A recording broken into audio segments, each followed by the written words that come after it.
ഒരു പാൻ അടുപ്പത്തേക്ക് വെക്കുക. ഗ്യാസ് ഓണാക്കണ്ട കേട്ടോ. ഗ്യാസ് ഓണാക്കാണ്ട് അതിലേക്ക് നമുക്ക് ഒരു ശകലം വെളിച്ചെണ്ണ ഒഴിച്ചു കൊടുക്കാം. അതിലേക്ക് ഏകദേശം 1 ടേബിൾ സ്പൂണോളം എരിവുള്ള മുളക് പൊടി, ഒരു 1/4 ടീസ്പൂൺ മഞ്ഞൾപ്പൊടി, ഒരു 1/2 ടീസ്പൂണ് ഉപ്പ്, മൂന്നും കൂടി ചേർത്തിട്ട് ഒന്ന് മിക്സ് ചെയ്യാം. ഒന്ന് മിക്സ് ചെയ്തതിന് ശേഷം ഗ്യാസ് ഓണാക്കാം കേട്ടോ. ഗ്യാസ് ഓണാക്കിയിട്ട് ഇതേപോലെ തിളച്ചിങ്ങനെ വരുന്ന സമയമാകുമ്പം കരിഞ്ഞു പോകാതെ പ്രത്യേകം ശ്രദ്ധിക്കണം.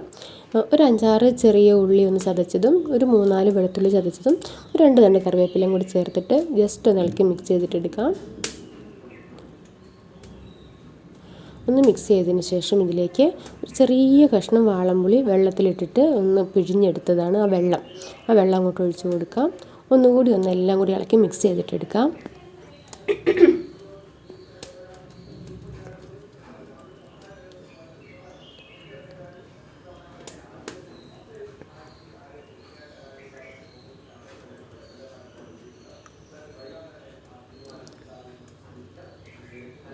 നന്നായി മിക്സ് ചെയ്തതിന് ശേഷം നന്നാക്കി വെച്ചേക്കുന്ന മീൻ ഏതും ആവട്ടെ ചേർത്ത് കൊടുക്കാം. ഞാനിവിടെ മത്തിയാണ് എടുത്തേക്കുന്നത്. നമുക്കിത് ഏത് മീനും ഇങ്ങനെ ചെയ്തെടുക്കാവുന്നതാണ് കേട്ടോ.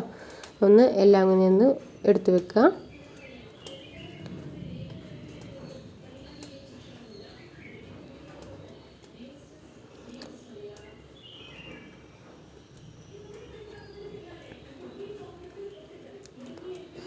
ഇനി ഒരു 5 മിനിറ്റ് കഴിയുമ്പോൾ നമുക്കിതൊന്ന് മറിച്ചിട്ട് കൊടുക്കാം.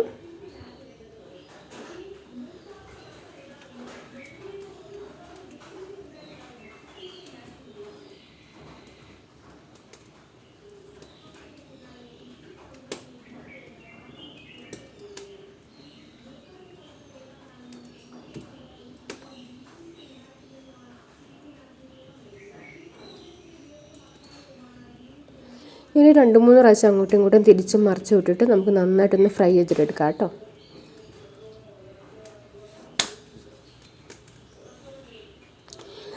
ഈ രീതിയിൽ നന്നായി കഴിയുമ്പോൾ നമുക്ക് സ്റ്റവ് ഓഫ് ചെയ്യാം.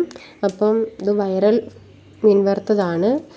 എല്ലാവരും ഒന്ന് ഉണ്ടാക്കി നോക്കുക. എല്ലാവരും ഉണ്ടാക്കിയിട്ടുണ്ടാവും. എന്നാലും ട്രൈ ചെയ്ത് നോക്കിയിട്ട് അഭിപ്രായങ്ങളൊന്നും അറിയിക്കണേ.